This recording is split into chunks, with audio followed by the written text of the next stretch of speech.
Deep in the vaults of the Vatican, a machine that sees the past. From a respected priest, a startling testimony, and with it, a supposed photograph of Jesus himself. So what secrets does the Holy See truly conceal? Now we step closer to that secret. The Holy See of Vatican City. It is regarded as the holiest place on earth, yet it is also, rather unexpectedly, the subject of numerous conspiracy theories. Among the most prominent of these is one concerning a time machine. In May of 1972, a prominent Italian weekly publication, La Domenica del Corriere, published a startling article. It detailed a disclosure from a priest of the Benedictine order, Father Pellegrino Ernetti. He was a distinguished priest, widely respected by his students, and held academic credentials as a linguist, a musicologist, and a physicist, specializing in quantum mechanics. It was said his knowledge in the field was on par with that of his most renowned contemporaries. Ernetti's account of the time machine was both astonishing and specific. He claimed that in the 1950s, following the Second World War, the papacy determined that it must direct its attention towards science, not solely matters of faith. The Pope began to seek out individuals connected to the scientific world, and Father Ernetti was one of 12 selected for the project. The search for personnel was not confined to the Vatican, but extended internationally.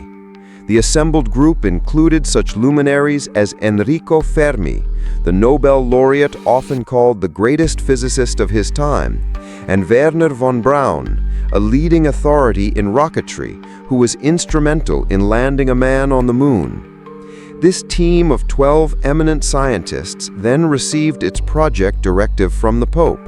The instructions reportedly consisted of a single sentence: build a time machine.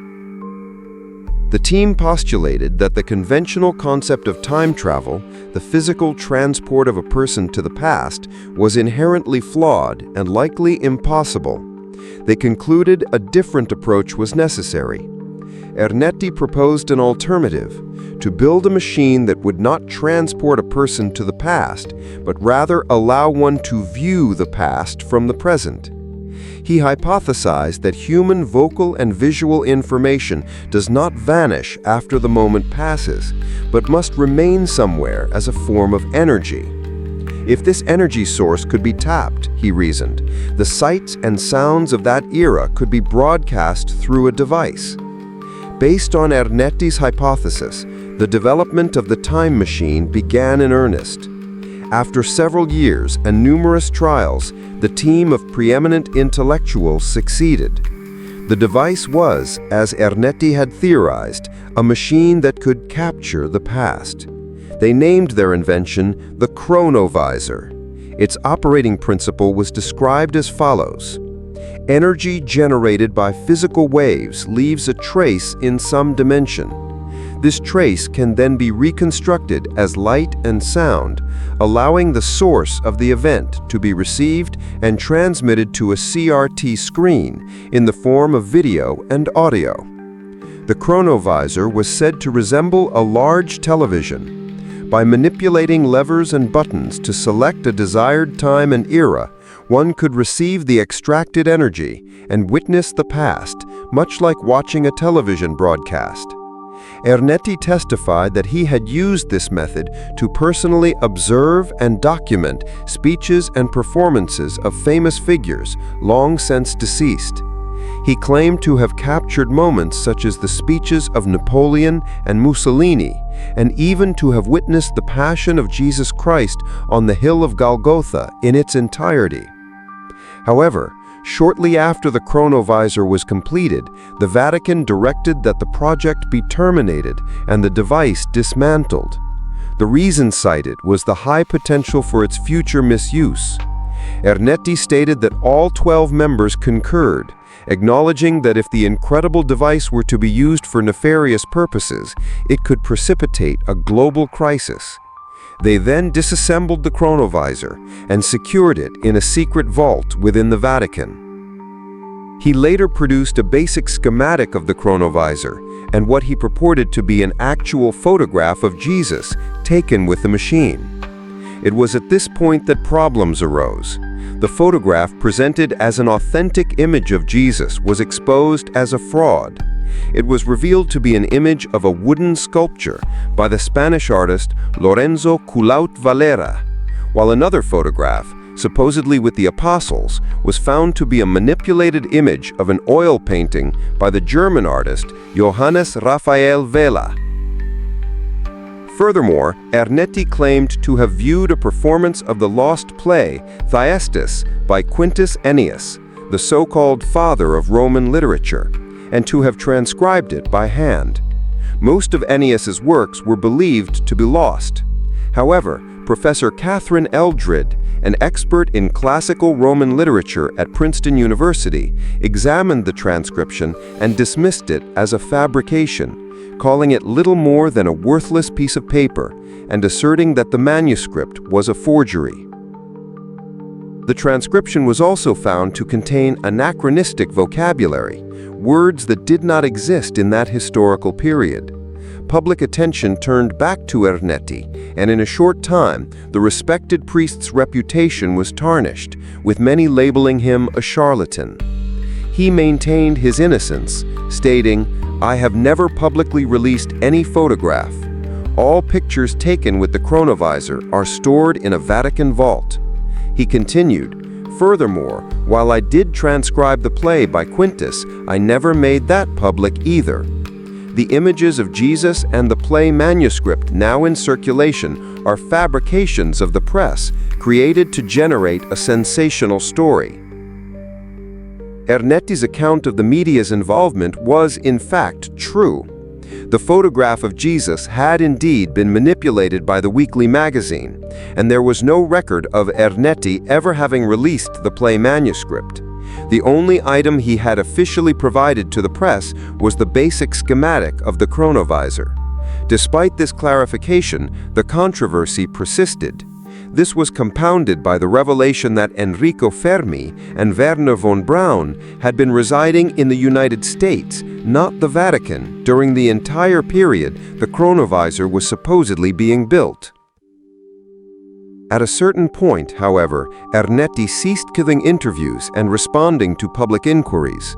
The fervor surrounding the case gradually subsided, and the prevailing public opinion was that Ernetti was a fraud who had been caught in a hoax for monetary gain. The extraordinary mystery of a time machine hidden in the Vatican seemed to conclude as little more than a peculiar episode. Father Ernetti passed away in April of 1994 without offering any further clarification on the chronovisor. 8 years later, in 2002, a book titled The Chronovisor, The Vatican's Mystery was published. The author was Father François Brun, a priest from the Pontifical Biblical Institute in Rome. His book was filled with stories about the Vatican, the chronovisor, and Father Ernetti. Brun made several assertions in his book. He wrote, "Father Ernetti could no longer grant interviews due to pressure from the Vatican. It was because Pope Pius XII had directly ordered him to cease his statements about the chronovisor. The photographs circulating in public that branded Father Ernetti a fraud were not, as he maintained, released by him." Brun defended Ernetti's character, asking, "He was a distinguished theologian. He had no desire for money whatsoever.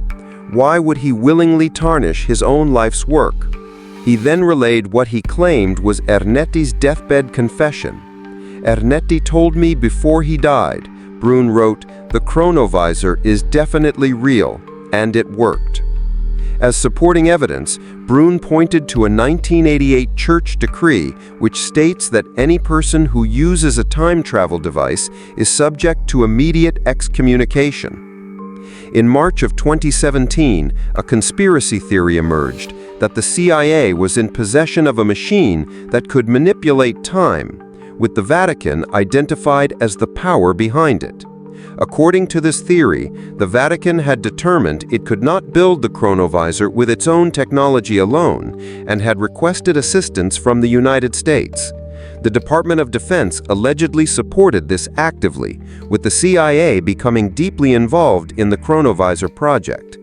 There is also speculation that with the CIA's help, Dr. Fermi and Dr. von Braun were able to conduct research at the Vatican while their official location remained in the United States.